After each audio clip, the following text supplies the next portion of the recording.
Vamos a hablar con el presidente del CIS, del Centro de Investigaciones Sociológicas, José Félix Tezanos. Muy buenas tardes. Buenas tardes. ¿Es usted un hombre rencoroso? No, ni mucho menos, no. O sea, no tiene apuntado recadito para el que dijo no sé qué, mensajito para el que me dijo aquel día no sé cuántos, no.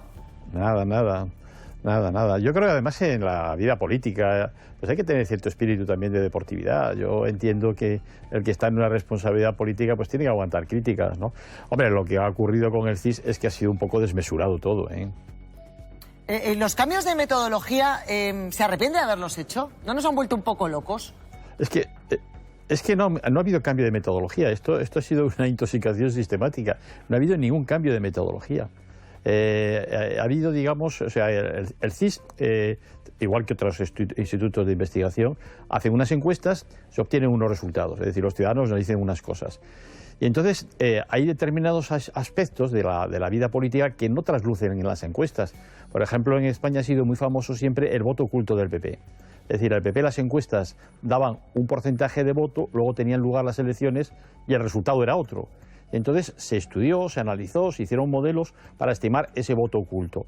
Pero ¿qué había ocurrido en España? En España, a partir del año 2015, hay un cambio en todo el modelo de partidos y en el modelo de comportamiento de los ciudadanos. Los ciudadanos ya no tienen decidido al 80 o al 90% del partido que van a votar y siempre votan por el mismo. Es decir, aproximadamente un 40% votan a uno y otro partido según lo que más le convence. Y además cada vez se deciden más tarde, no lo tienen siempre pensado, ¿no? Y entonces esto hacía muy difícil el pronóstico. Y cuando yo me incorporé, y el equipo que se incorporó conmigo, con varios catedráticos de sociología, gente muy competente, pues pensamos que lo más honesto, habiendo esta incertidumbre, era publicar los datos brutos, tal como salen. Entonces nosotros publicábamos lo que decía el ciudadano, sin más manipulación ni más cocina. ¿Qué ha ocurrido cuando ha habido elecciones? Pues cuando ha habido elecciones, lógicamente al ser muestras muy grandes y al tener que hacer una previsión de escaños, de votos y de escaños, pues hemos supuesto, lógicamente, que los que van a votar no es el 50% que te dicen ya seguro que lo saben. Y entonces lo que hemos establecido, hemos estudiado, digamos, y hemos establecido un modelo, que es el que hemos aplicado en estas últimas elecciones, de asignación de voto de los indecisos, pero no de pronóstico. Y ojo, que nosotros no pretendemos ser adivinos, la sociología no tiene nada que ver con la técnica de la adivinanza. La sociología da unos registros concretos en el momento que se hace la encuesta. Entonces nosotros, en este caso, proporcionamos una información y la proporcionamos con rapidez en el momento en que hicimos la entrevista. Es decir, prácticamente un mes y pico antes del momento de las elecciones.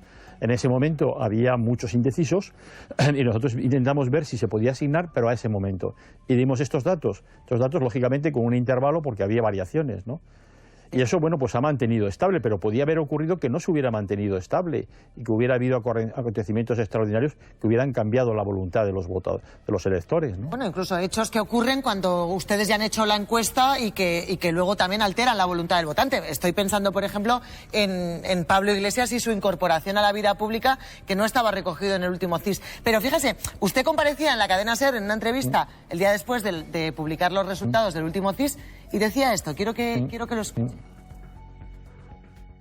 Yo no acabo de ver claro que el PP haya caído tanto. Es una opinión personal, no es una opinión científica. Los datos son los que han salido. Yo también tengo la impresión de que Vox puede sacar más de lo que dice las encuestas, lo que dicen los datos en este momento, que puede tener un voto oculto. Y eso puede ser un vuelco total a la situación. Esto también podría haber pasado, señor Tezanos. Usted decía, no veo una bajada tan grande. A mí me preguntaron. Claro. Sí. Sí, a mí me lo preguntaron Pepa Bueno en su programa y yo respondí con honestidad.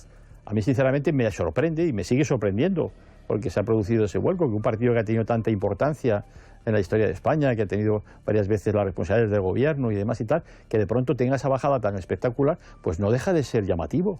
Es decir, que algo han tenido que hacer muy mal para tener ese cambio, esa bajada tan drástica. Y desde la misma manera, bueno, pues todo el mundo, no yo, sino todo el mundo, no sabíamos, porque no tenemos precedentes, cómo estimar el voto de Vox. Fíjese usted lo que ha pasado en Finlandia hace poco, que las encuestas al partido equivalente al Vox en Finlandia le daban pues un 6-7% y al final sacó el 17%. Entonces, claro, esos movimientos de última hora son muy difíciles de estimar en las encuestas y tenemos que acostumbrarnos a que sea así. Es decir, yo creo que la etapa en la que las encuestas te decían un mes antes lo que iba a pasar, pues claro, esa época se ha acabado en España y en todos los sitios. Lo cual era un poco raro también, entendamos que era un poco raro. Íbamos a votar y ya sabíamos el resultado. Bueno, ahora hay mayores elementos de incertidumbre. Sin duda. Señor Tezanos, la última. ¿Va a seguir al frente del CIS?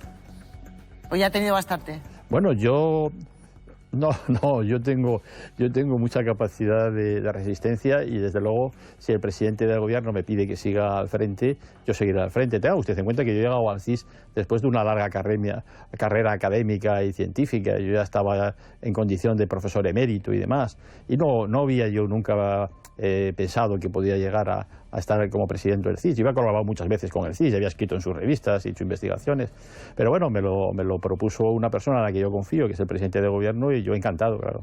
O sea, que si quiere Sánchez, usted seguirá. Señor Tezanos, gracias por concedernos estos minutos de entrevista. Nada, muchas gracias a ustedes. Bueno, hablábamos...